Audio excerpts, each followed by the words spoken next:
Hey guys, welcome back to this channel where we groom one another as pertains to relationships and marriage. Why I will marry or get married? It is a question that disturbs many as much as it is not much verbalized. Now, let me ask you this.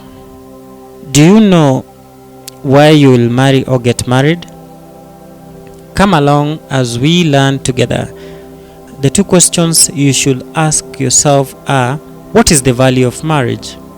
Number two, what is the impact of marriage in your world? Answering the two questions will help you live a satisfactory life in your union. Some of the answers to the above questions are as below. The reason as to why, number one, we get married or marry is for the sake of companionship.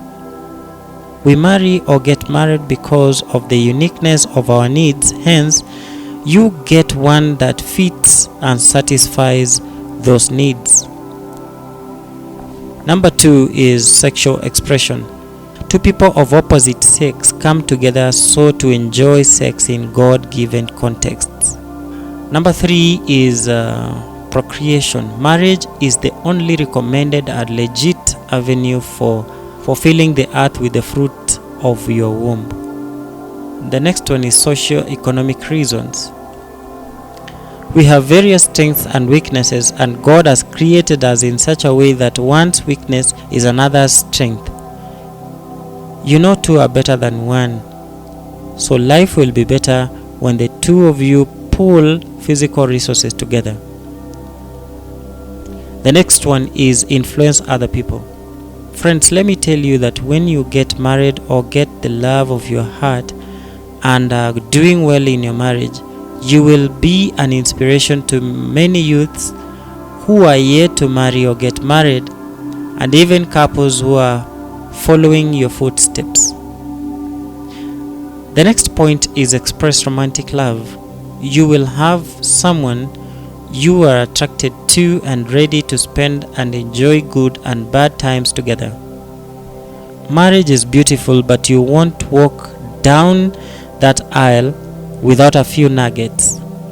You know, in this world of billions of people, no one is perfect. So, whether you choose a handsome, beautiful, black, brown, chocolate, tall, short, rich or poor, there is need for enlightenment. The next point is expectations. Always share your expectations with your spouse or fiancé. This will help both of you know how to satisfy one another. The next one is background influences. Be aware that we have not been brought up from the same background. There are those who've been raised up by single mothers or single fathers.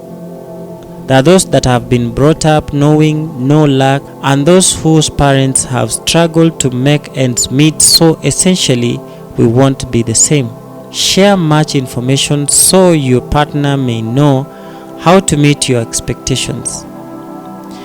Areas of strength. This is an area that can be easily overlooked.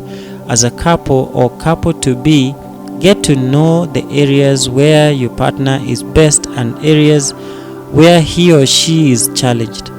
You might find out that your wife is not able to prepare ugali, a meal that is common in Africa. In such a case, don't lash her with words blaming her mother for not giving her good foundation. That's a good opportunity to show her some love by helping her to be an excellent cook. Likewise, if your hubby is not good at washing the dishes, show him some love by helping him love the exercise. Expressing of feelings. Lovebirds, let me share with you something here. What happens when your partner does exactly opposite of your expectations?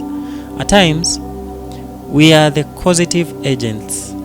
We blame our partners for not treating us in terms of feelings, but in the real sense, we should be the ones to be blamed. Lack of information can lead to misunderstanding.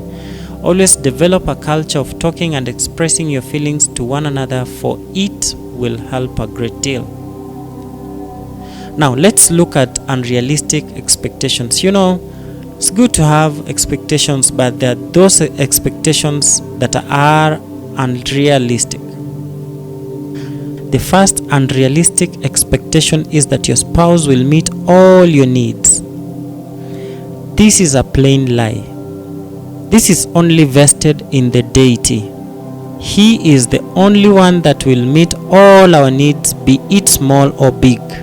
But as a human being, we can only try to our level best. One good thing is that love will cover a multitude of weakness, so love your partner.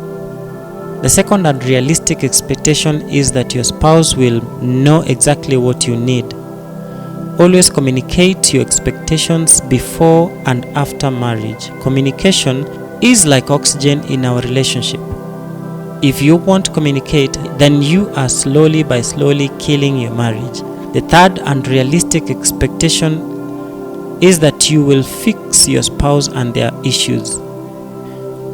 If your wife talks a lot, learn to live with it. That is the way God created her, and there is not much you can do to change her temperament. Just love her the way she is. Likewise, if your hubby is temperamental, learn how to go about issues with his character. Innovate a way of living with it, or find a loving and creative way of changing it. Doing this will make your marriage sweet. The fourth unrealistic expectation is that your marriage will make you whole. Yes, I know when most young men and ladies are in courtship, they imagine that some magic will work out and their marriages won't be like the troublesome marriages they've heard of, told, or seen. The two of you will be married and go into marriage the way you are, that is, with your weaknesses and strengths. Remember, friendship is the first thing in marriage. So, when you will love your friend, you will put up with their character. You won't dump him or dump her and go for Mr. Perfect or Miss Perfect. No one is an angel here. Angels are in heaven. We just immortal men that are prone to errors. Though by the grace of God we can be better each day. Pray for your partner in those areas of challenge and always encourage them that they can do better, and I tell you, it will work. The last unrealistic expectation is that you will do everything together. You will lie to yourselves if you imagine of this. If your husband is an engineer working in a car manufacturing industry, and as a wife you are a nurse working in a referral hospital, there is no way the two careers will combine to be one thing. You are the ones that have been joined together by God to be one thing, but your careers still stay apart. Give each other a breathing space, but be accountable to one another. That's what I have to say. Thank you for watching. Wishing you all the best in your relationship. May it bring joy and refresh you every day. Subscribe and turn on the notification bell for more videos. Comment and share, share and share. Let the world know, more so for those who are married or in a relationship, that there is a solution to heartbreaks, depression, or suicidal thoughts.